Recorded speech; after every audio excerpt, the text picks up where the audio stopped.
Good morning, dear listeners. Dear listeners, we are doing Unit 3, Section A. And yesterday I have explained the exercise of this lesson, and today I will explain the next exercise, exercise A8, which I am going to explain you here. Exercise A, complete the table with words from the story to make meaningful phrases. One has been done for you as an example. तो table नीचे दिया गया, आपकी book में दिया होगा, उसे complete करना है, किसके साथ करना है, जो मीनिंगफुल फ्रेजेस हैं स्टोरी में लिए गए, ठीक है। और एक जो है हमारे लिए कर दिया गया है यहाँ पर describing word, naming word and phrases. So first word is old, then naming word is lady, okay, and the phrase is an old lady. Next is describing word is clever, naming word is artist, and phrase is a clever artist. Next is number 3. Describing word is wealthy, okay, naming word is lady, and phrase is a wealthy lady. Next is both is describing word is big, naming word is price, a big price. Okay. Next is fifth one is juicy, naming word is piece of meat, and phrase is a juicy piece of meat. Dear student, इसमें क्या होता है जब phrase बनता है तो कैसे बनता है, जहाँ पर जो डिस्क्राइबिंग वर्ड है प्लस नेमिंग वर्ड साथ में लगता है मीन्स नाउन, ठीक है। डिस्क्राइबिंग वर्ड और नाउन जब साथ में लगता है तो क्या बन जाता है, फ्रेज बन जाता है. An old lady, an clever artist, wealthy lady, big price, a juicy piece of meat. Now we will explain the next exercise. Next exercise is A12. Imagine that the rich lady of the story is your aunt. She has written to you how she decided to purchase her portrait. So आपको imagine करना है कि story में जो lady है वो क्या आपकी आंट है, और उसने आपको बताया कि कैसे उसने जो है उस पोर्ट्रेट को परचेज किया, खरीद लिया है. Would you appreciate her purchase, क्या आप उसको अप्रिशिएट करेंगे परचेज को. Write a letter to your aunt expressing your feeling in the space provided. तो आपको लेटर लिखना है अपनी फीलिंग एक्सप्रेस करने के, आपको कैसा लगा. तो आपको ये लेटर जो है लर्न करना है because it will come in your exam. First of all address, जो भी आपका एड्रेस है वो लिख सकते हैं. मैंने लिखा है 40C विकास नगर मुंबई. जो डेट होगी वो लिखनी होगी. Then after that you will start writing my dear aunt, I have got your letter. I am not happy with the purchase you have done. You had gone to a well-known artist who made your portrait with all accuracy. You did mistake by refusing to take it. I think the artist is a clever guy. He must have played a trick on you and to take advantage of your foolishness. You could not understand his trick and paid him a big price. By the way, we cannot do anything now, so be happy and hang the portrait on the wall. The rest is fine. Take care. Yours lovingly. And last में हम अपना नाम लिख देंगे, ठीक है. तो ये आपको ये लेटर है ढंग से क्या करना है, रिवाइज करना है.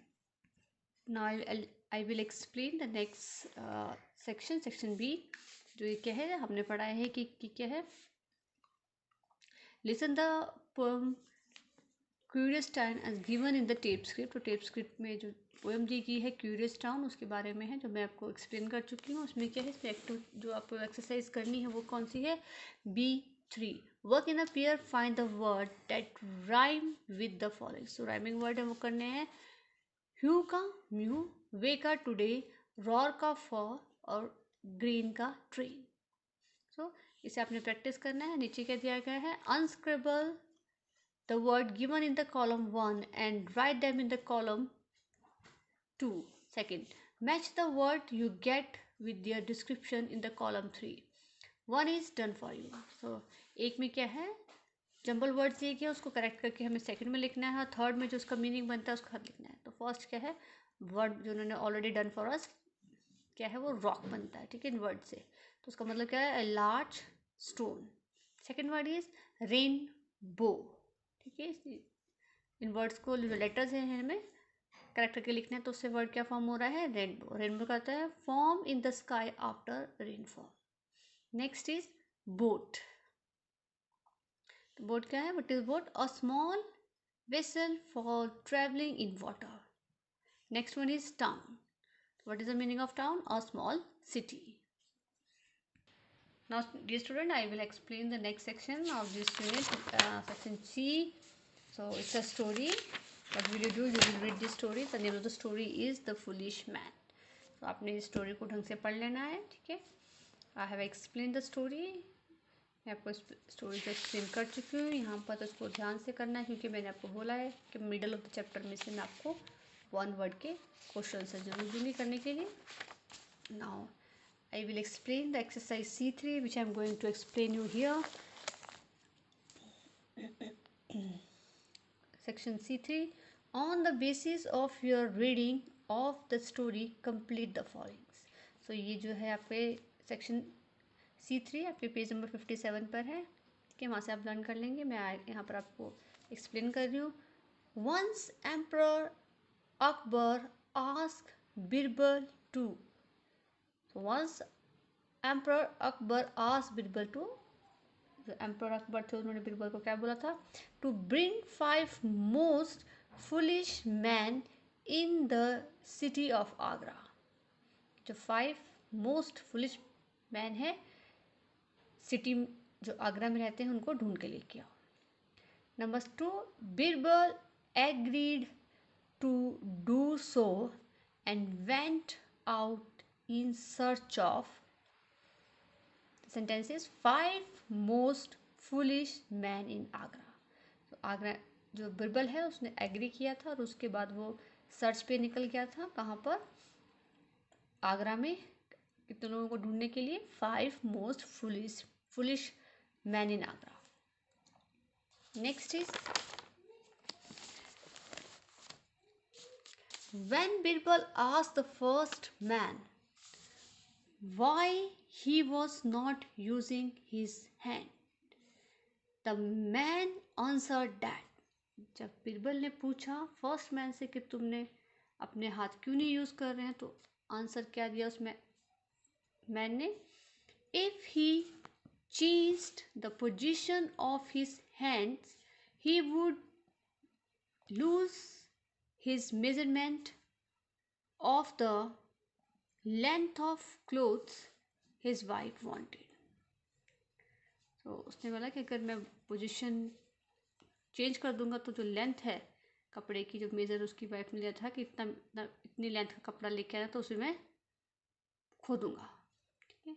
Next is on the way he met another man who was, रास्ते में जब वो गया तो उसे कौन मिला, carrying a bundle of straw on his head while riding a horse। तो एक आदमी ऐसा जिसने कि बंडल जो है स्ट्रॉ का अपने सर पे रखा हुआ था, पर बैठा किसके ऊपर था, वो हॉर्स के ऊपर। Next is he asked him why he was carrying straw on his head. The second man answered that his horse was very old and very weak। जब उसने पूछा कि उसने ऐसा क्यों किया है, सर के ऊपर स्ट्रॉ क्यों रखा है, तो उस सेकंड मैन ने क्या आंसर किया कि his horse was very old and very weak. जो उसका घोड़ा है वो बहुत पुराना है, ठीक है, ओल्ड हो चुका है, बहुत ज़्यादा वीक भी है। Next is the third foolish man was searching his diamond ring under a street light. तो थर्ड फुलिश मैन था, वो क्या ढूंढ रहा था, उसकी डायमंड रिंग, और कहाँ पर, under a street light। Okay, now next one is according to Birbal the last 2 most foolish men in Agra were the emperor and himself।